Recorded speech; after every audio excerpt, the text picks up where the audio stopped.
it is time to go through all the books I read the month of February. I read a total of 7 books. 1 was on my Kindle, 4 were physical books, and 2 were audiobooks. So let's dive into it. The first book that I read was The Correspondent by Virginia Evans, and I rated this 5 stars. This story is so unique and genuinely is one of the best books I think I have ever read in my entire life. Basically, we are following our main character, Sybil, and she is a 70-something-year-old woman who loves to write letters to friends, family, literally everyone. And so basically, this story is told through letters that Sybil writes and that people also respond back to Sybil. And I was so curious to see how this story would unfold since it is being told via letters, and I wasn't really sure how I was going to get into the story, but genuinely, I could not put this book down. It was so fascinating following Sybil and the relationships and dynamics through letters.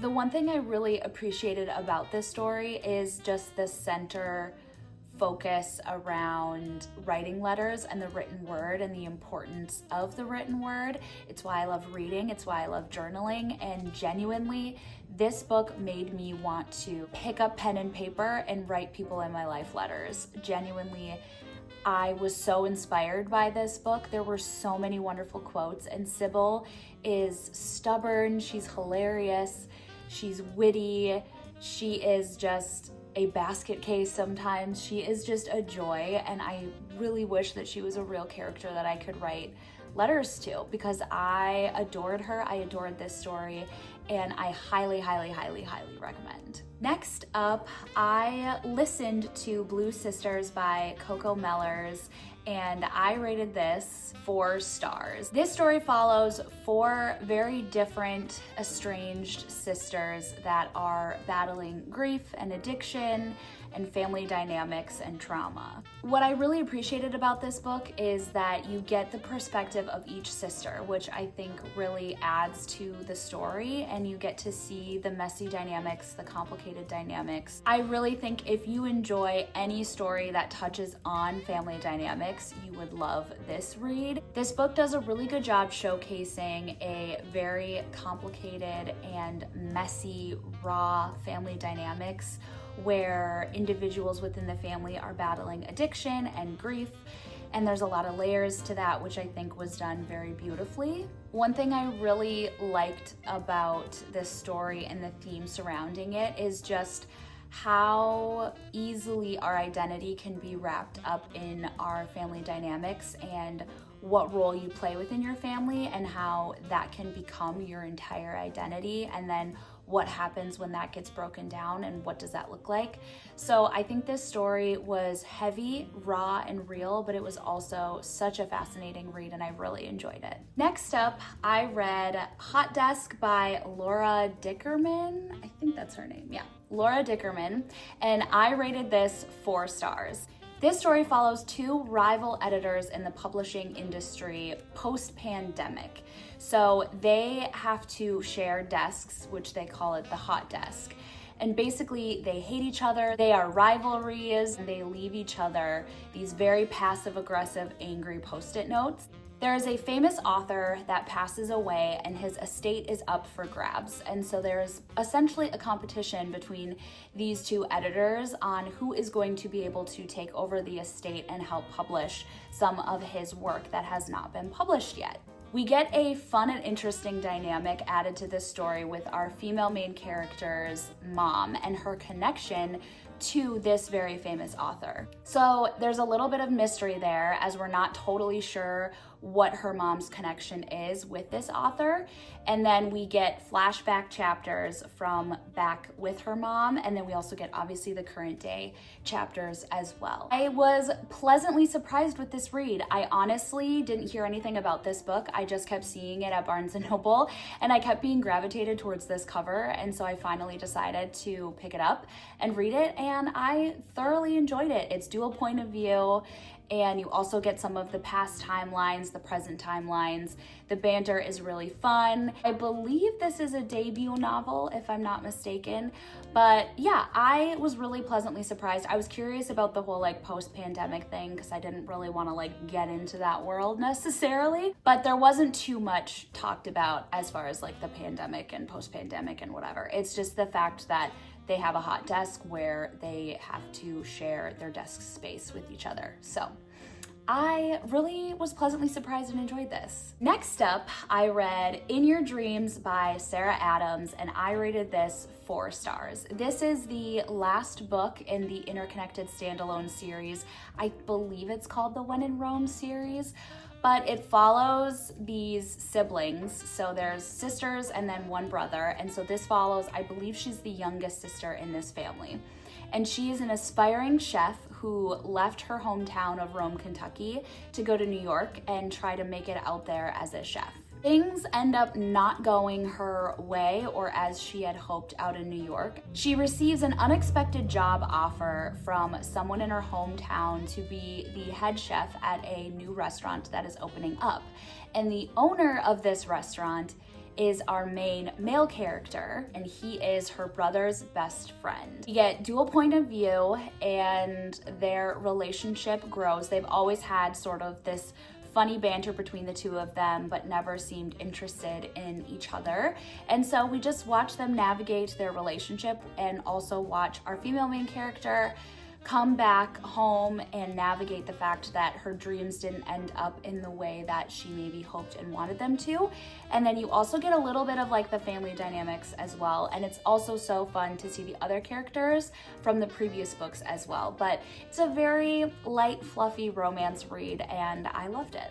Next up, I finally listened to Great Big Beautiful Life by Emily Henry, and I rated this 3 stars. I have been putting off this book for a while because I've heard a lot of back and forth opinions about it, and I really wanted to read it at a time where I felt like I could really give it my all and not be influenced by anyone's opinions or anything like that. We are following 2 writers who get an opportunity to write a story of a very famous individual that is surrounded by a lot of scandal and secrets. We get the present day of our 2 main characters trying to figure out the story and meeting with this famous person, but then we also get some past timeline of what happened in this famous person's life. The concept of this story was very interesting, and I was very intrigued because it's a little bit different compared to majority of Emily Henry's other books. Most of her books are very much romance-centered and just kind of focused on a kind of fun, fluffy romance, but there's always deeper elements to it. And this one definitely was different compared to her other stories. And I was a little disappointed. I just wanted more from the story, honestly. I felt like the concept was amazing and we could have gotten so much more. It almost seemed like the story and the scandals, it was like a family tree vibe. Like it really didn't seem like it was totally centered around this famous person and all the scandals within her life. It seemed more of like a family tree, a generational thing. But it still was interesting, and I will say the ending surprised me, and there was a little bit of a twist that I was not anticipating or expecting anything like that.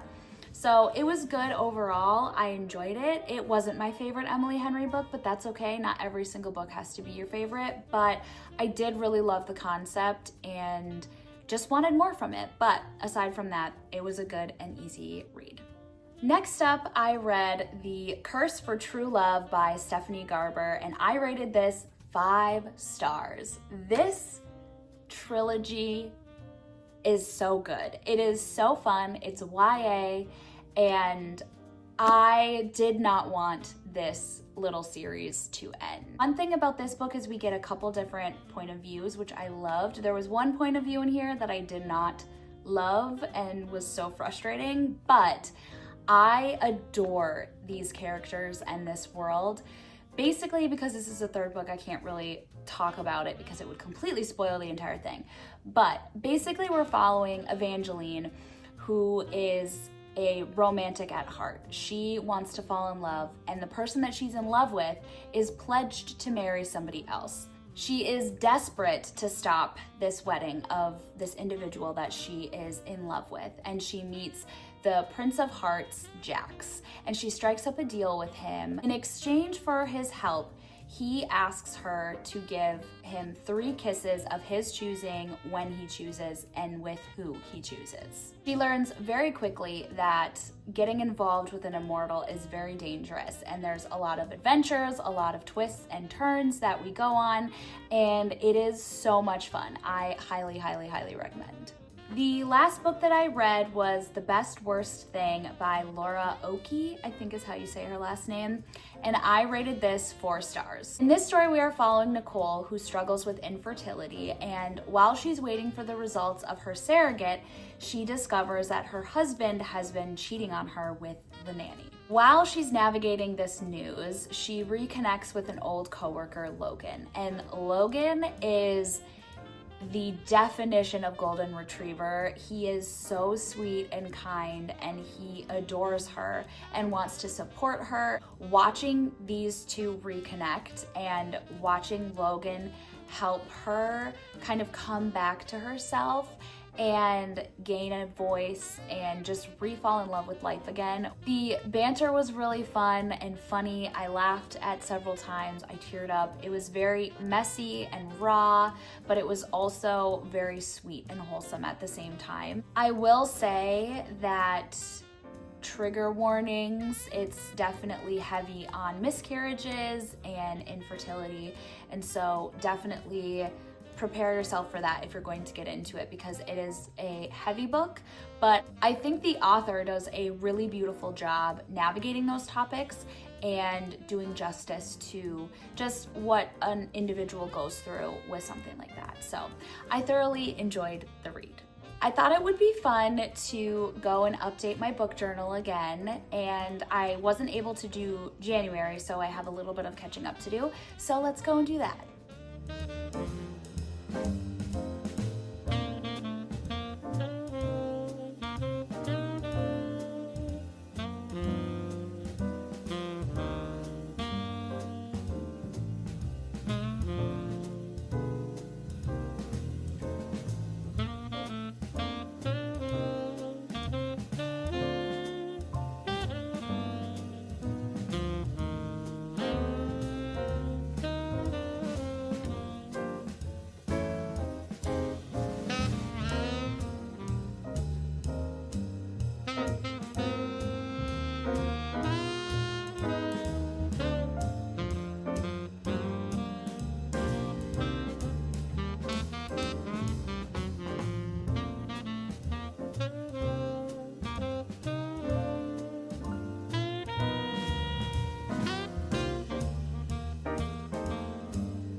Thanks so much for listening to me talk about the books that I read and watching me update my book journal. I hope you enjoyed, and I am excited to continue to read. I cannot believe it's literally March.